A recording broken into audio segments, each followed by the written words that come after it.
So Jesus is getting on the Pharisees again about being concerned with outside observances and not concerned with the cleanliness of their soul. And what was the prescription that Jesus gave to cleanse our insides? Did you get that? Give alms. Give. To give. To pray, to fast, to give. These are the pillars, the fundamental components of Christian discipline. But not for outward show.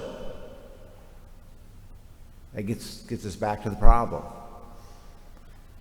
Don't let your left hand know what your right hand's doing and all those kinds of things.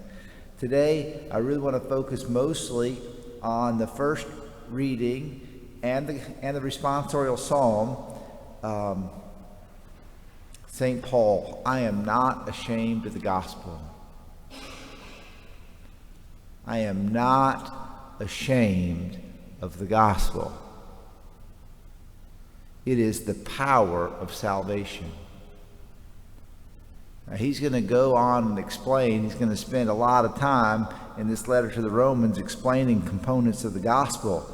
And the first element of the gospel that he wants to talk about is that God's power and presence is evident to everybody all the time, and there's no excuse not to acknowledge it. It's like the first component of the gospel. Here it is.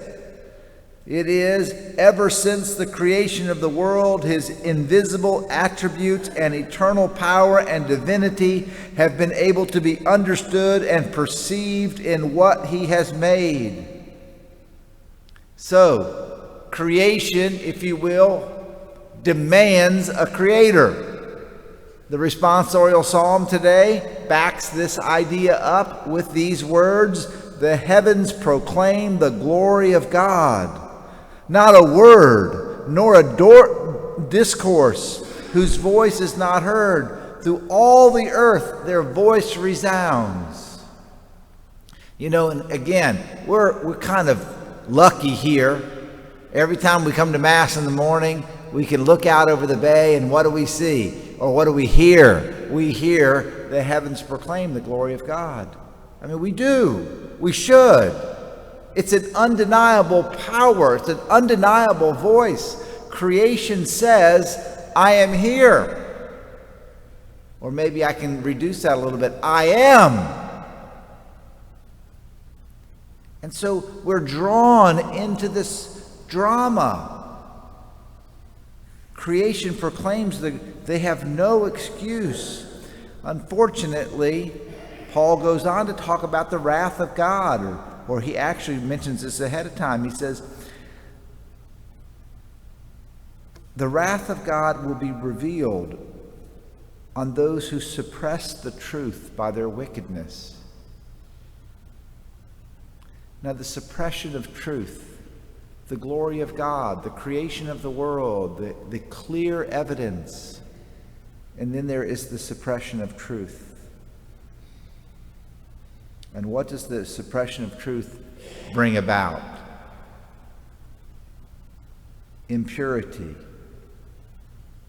and the lust of their hearts, and the mutual degradation of their body.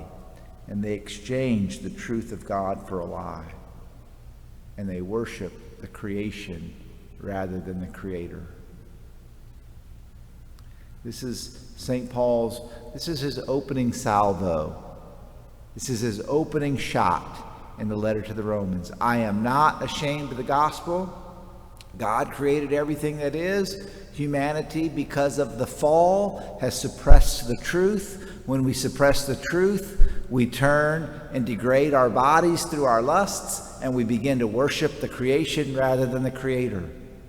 Now, Paul's given the problem a little bit here. He's going to go on to give the solution throughout this letter, but right now he's just kind of explaining that this is how we got here. And guess what? In many respects, we're still here, you know? Still here. But today, let's glory in this reality. that the heavens proclaim the glory of God? Let that voice echo in your head. When you see the Milky Way, when you see the stars, you see the sunrise and sunset, listen. Hear it over and over, day after day. The heavens proclaim the glory of God. The heavens proclaim the glory of God. The heavens proclaim the glory of God. It's a chorus of songs, singing. And it draws us into this relationship. And we can say, I am not ashamed of the gospel. So, my brothers and sisters, today, as we embark on this letter to the Romans, I remind you, the heavens proclaim the glory of God.